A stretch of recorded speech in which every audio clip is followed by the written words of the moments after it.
Good morning, everyone. I'm Megyn Kelly. It's Wednesday, October 1st, 2025. This is your AM update.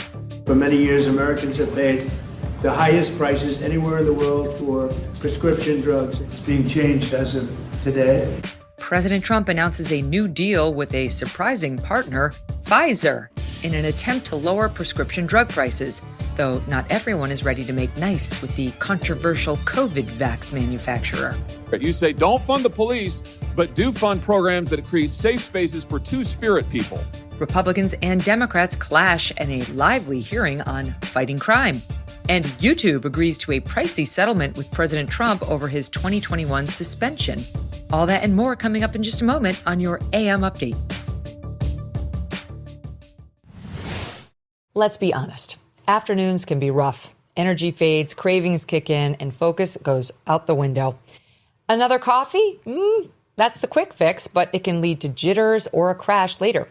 Peak's Sun Goddess Matcha is another option. Whether it's how the day starts or how it gets back on track, this matcha is not just a drink. It can be a better daily habit. It gives steady energy and helps you focus without the ups and downs. This is not any matcha. It's organic, ceremonial grade, and grown in Japan's pure volcanic soil far, far away from pollution. It is shaded longer for more nutrients and blended by tea masters. That's how serious they are about quality. The taste is smooth, creamy, and rich, not bitter like lower quality matcha. It packs powerful antioxidants to keep you sharp and steady. Right now, you can get up to 20% off for life, plus a free rechargeable frother and glass beaker. It's backed by a 90-day money-back guarantee. Go to peaklife.com/Megyn. That's PIQUE life.com/Megyn to try it for yourself. Again, that's PIQUE life.com/Megyn.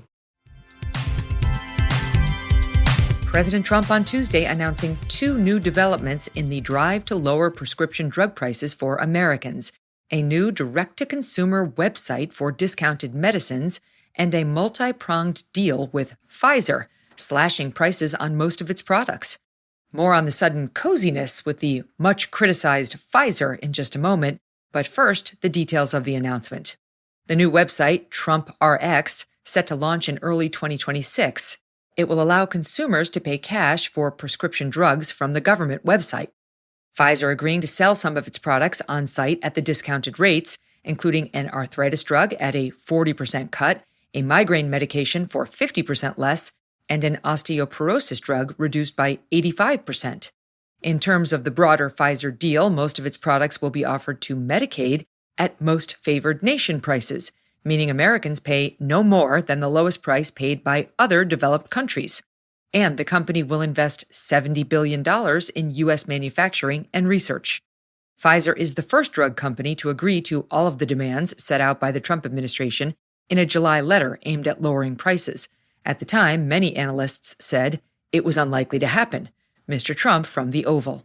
For many years, Americans have paid the highest prices anywhere in the world for prescription drugs. A major reason is that the American consumers have been subsidizing research and development costs for the entire planet.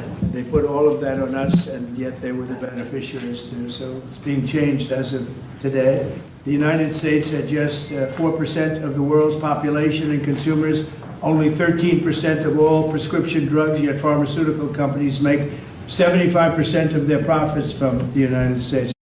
Now, Pfizer describes the deal as a voluntary agreement to help American consumers, but it raises an obvious question. Why would a drug giant suddenly slash prices in its most profitable market? Well, Pfizer has secured a 3-year grace period from President Trump's tariffs on pharmaceuticals. Starting today, the U.S. is imposing a 100% tariff on branded and patented pharma products unless the drug company is currently building a manufacturing plant within the United States. President Trump saying deals with other drug companies are in the works, specifically mentioning Eli Lilly, one of the largest drug companies in the world. Pfizer's willingness to be the first to step forward is of note, given the negative reputation the company has among many conservatives, including some top-ranking White House officials, surrounding its lack of transparency on the potential harmful side effects of its COVID vaccine.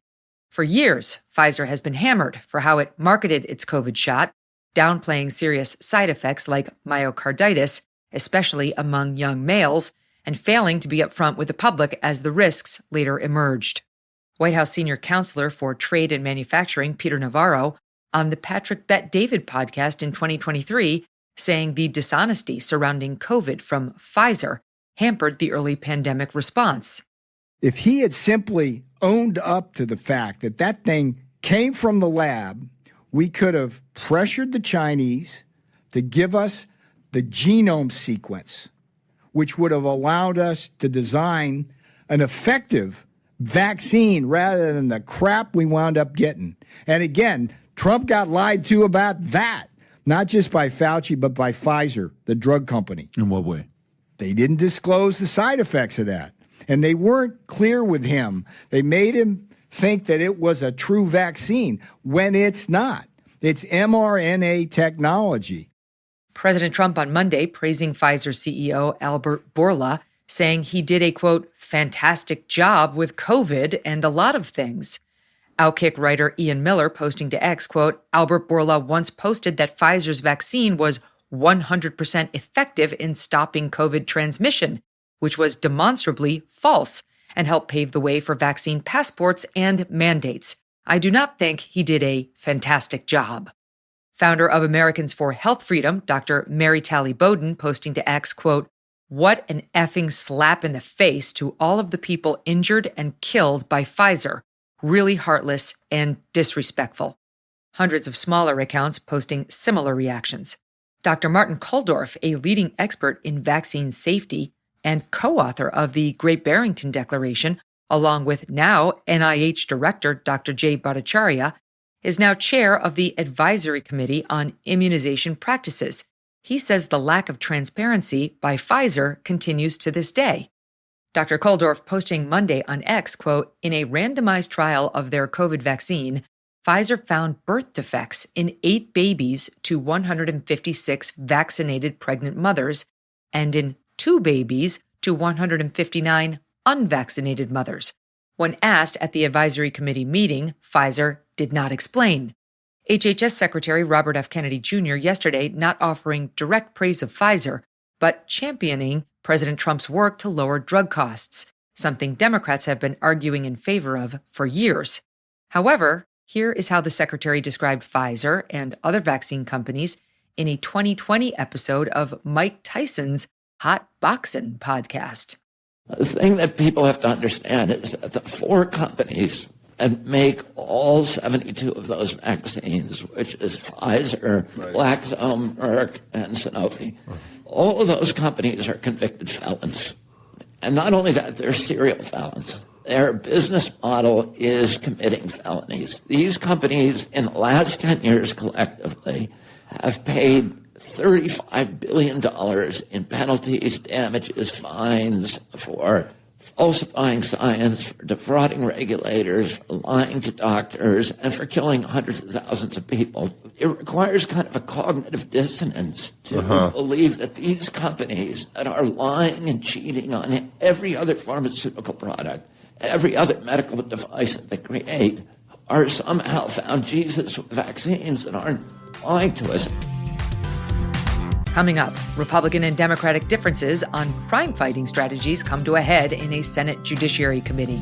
And YouTube becomes yet another big tech company to agree to a settlement with President Trump over its decision in 2021 to suspend his account.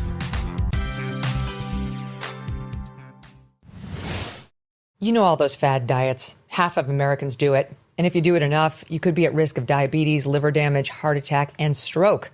Weight cycling is when you lose 10 or more pounds, but then you put the pounds back on plus a couple more. That puts tremendous strain on your organs and can lead to serious health issues. Bottom line, most people need help to stop weight cycling. And this is why I want to tell you about non-prescription Lean, created by doctors. Lean is an oral supplement, not a GLP-1 injectable. It uses studied ingredients, which Lean says target weight loss in 3 powerful ways: maintaining healthy blood sugar, helping control appetite and cravings, burning fat by converting it to energy. And burning fat helps keep the weight off.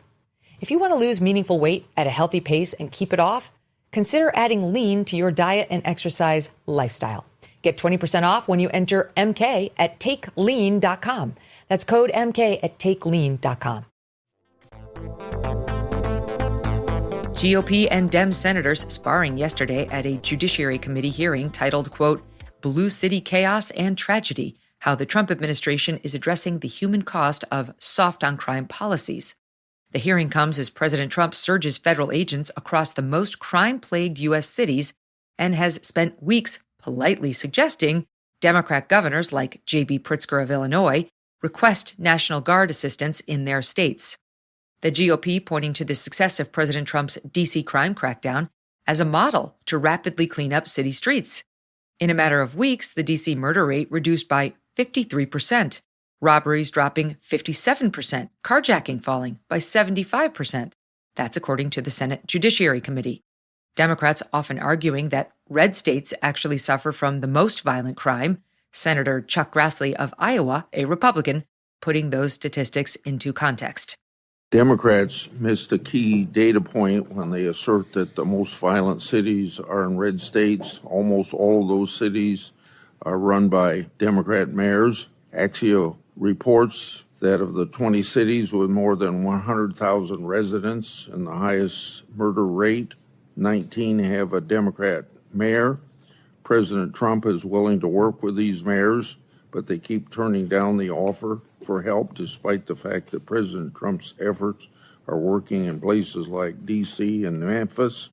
Democrat Senator from New Jersey, Cory Booker, in his typical dramatic fashion, accusing Republicans of deepening political divides for pointing out that Democrat cities often experience much higher crime rates. Dear God, we continue in this nation to deepen partisan divide and to undermine the truth that we share common cause, common purpose, and even common sense.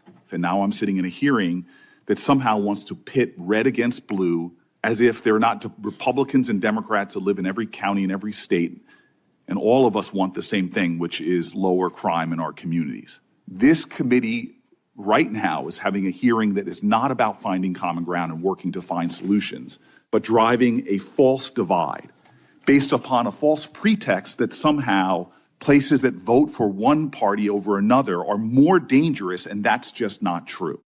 Democratic Senator Dick Durbin of Illinois attempting to score points against the Trump administration's pardon of January 6th rioters with D.C. Police Union head Greg Pemberton. Here's how that went. So what was your reaction when President Donald Trump gave a full and unconditional pardon to 1,500 individuals who had been prosecuted for violence against police officers? Well, it's frustrating to see that, but what I point to is since that day, since January 7th, 2021 through today, we've had 1,537 officers injured where someone has assaulted a police officer, and 95% of those cases have been no-papered by the U.S. Attorney's Office. So, yes, it's frustrating to have officers who are assaulted, but the vast majority of those people that assaulted officers that day were arrested and charged, and many of them convicted. And should they be full and unconditionally pardoned? My frustration, Senator, is that no one seems to care about police officers who were assaulted after that day or before that day. It seems like people only care about police officers who were assaulted on that day in the calendar. Police officers are assaulted all the time, and no one seems to care about it, and that's our frustration. Senator Josh Hawley, Republican from Missouri, challenging former Biden Deputy Director of Gun Violence Prevention, Gregory Jackson Jr., about a report he authored for the Community Justice Action Fund on defunding the police. This is so typical of what the Democrats do now after your policies have transparently failed and led to the deaths of millions of Americans. Now you say you've never heard of defunding the police. Your own report recommends it on page after page after page. Instead of funding the police, here's what we ought to invest in. We need to invest in programs that acknowledge the need for safe space initiatives led by lesbian, gay, bisexual, two-spirit, trans, and gender nonconforming people. What's two-spirit? Well, look, I don't know exactly. You guys are pulling some interesting quotes. This here. Is from your report. What is two-spirit? You say, don't fund the police, but do fund programs that create safe spaces for two-spirit people. What is? I just want to know. I don't know what that is. I have no idea what that is. Well, I honestly, I'm not completely aware of the language or you the wrote the spirit of how that was report? written. YouTube agreeing on Monday to settle President Trump's 2021 lawsuit over his account's suspension for a cool $24.5 million. Trump alleging in his lawsuit that YouTube, which is a private company, violated the First Amendment, which doesn't apply to private companies, when it prevented him from posting new videos on the platform in the aftermath of the Capitol riot on January 6th, 2021. The streaming platform, now the third big tech company to settle with the president since the beginning of his second administration. In total, Mr. Trump racking up nearly $60 million from Meta, X, and now YouTube. The lawsuits each filed after President Trump left the White House in 2021. The Wall Street Journal reporting $22 million of this settlement will go to the Trust for the National Mall to build the new White House ballroom, which is expected to cost $200 million. YouTube originally justifying the ban, saying Mr. Trump's account violated policies against inciting violence in the aftermath of the January 6th rioting. YouTube reinstating the channel in March of 2023. The platform releasing a statement at the time, quote, "We carefully evaluated the continued risk of real-world violence while balancing the chance for voters to hear equally from major national candidates in the run-up to an election." The settlement coming after a federal judge in April ruled that YouTube's parent company, Google, had illegally monopolized online advertising technology. Mr. Trump's DOJ is now seeking to force Google to sell off part of its online advertising business. President Trump celebrating news of the settlement, sharing a meme on social media depicting a sheepish-looking tech executive handing over a large check for $24.5 million on the White House lawn. And that'll do it for your AM Update. I'm Megyn Kelly. Join me back here for the Megyn Kelly Show, live on SiriusXM Triumph Channel 111 at noon East, on youtube.com/Megyn Kelly, and on all podcast platforms.